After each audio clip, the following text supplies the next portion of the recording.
Hey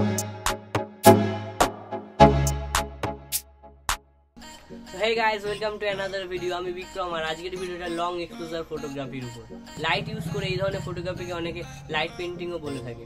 light painting বা long exposure ফটোগ্রাফির জন্য আমি ইউজ করছি redmi note 10 pro। তোমরা চাইলে যে কোনো স্মার্টফোন ইউজ করতে পারো, কিন্তু অবশ্যই খেয়াল রাখতে হবে সেই স্মার্টফোনের ক্যামেরা ফিচার্সে যেন অবশ্যই প্রো মোডটা থাকে। এবার আসি লাইট পেইন্টিং এর ব্যাপারটা। লাইট পেইন্টিং এর জন্য আমাদের একটা সেকেন্ডারি স্মার্টফোন ইউজ করতে হবে এবং তার মধ্যে গুগল থেকে বিভিন্ন লাইট প্যাটার্নের ব্যাকগ্রাউন্ড ডাউনলোড করে নিতে হবে। কিছু ব্যাকগ্রাউন্ড লাইট আমি আমার ডেসক্রিপশনে দিয়েছি, সেখান থেকেও তোমরা কালেক্ট করতে পারো। সো লাইট পেইন্টিং এর ব্যাপারটা হলো ফোনের ক্যামেরা শাটার স্পিডটাকে অনেক কমিয়ে দিয়ে ক্যাপচার আইকনটি ক্লিক করার কয়েক সেকেন্ড পর অবজেক্টটির উপর পড়ে থাকা লাইট সোর্সটিকে অফ করে দিয়ে পিছন দিয়ে বিভিন্ন প্যাটার্নের লাইট সোর্সকে সোয়াইপ করানো। ব্যাকগ্রাউন্ডের জন্য আমি ব্যবহার করছি কালো কালারের একটা চার্ট পেপার। তোমরা চাইলে অন্য কোনো কালারের চার্ট পেপার ব্যবহার করতে পারো অথবা নাও ব্যবহার করতে পারো।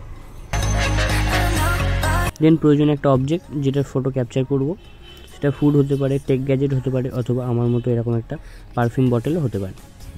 প্রয়োজন একটা এক্সট্রা স্মার্টফোন। এটা দিয়ে আমরা ফটো ক্যাপচার করব না, এটা পিছনে ব্যাকগ্রাউন্ড লাইট এফেক্টটা ক্রিয়েট করবে।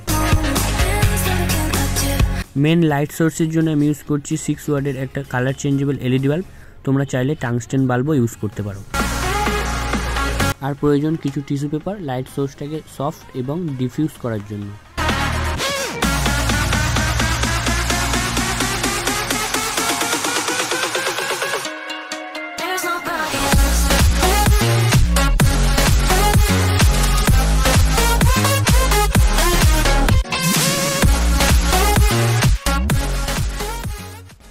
এরপর একটা মোবাইল মাউন্টে মোবাইলটিকে মাউন্ট করে ব্যাকগ্রাউন্ডের সামনে সেট আপ করব।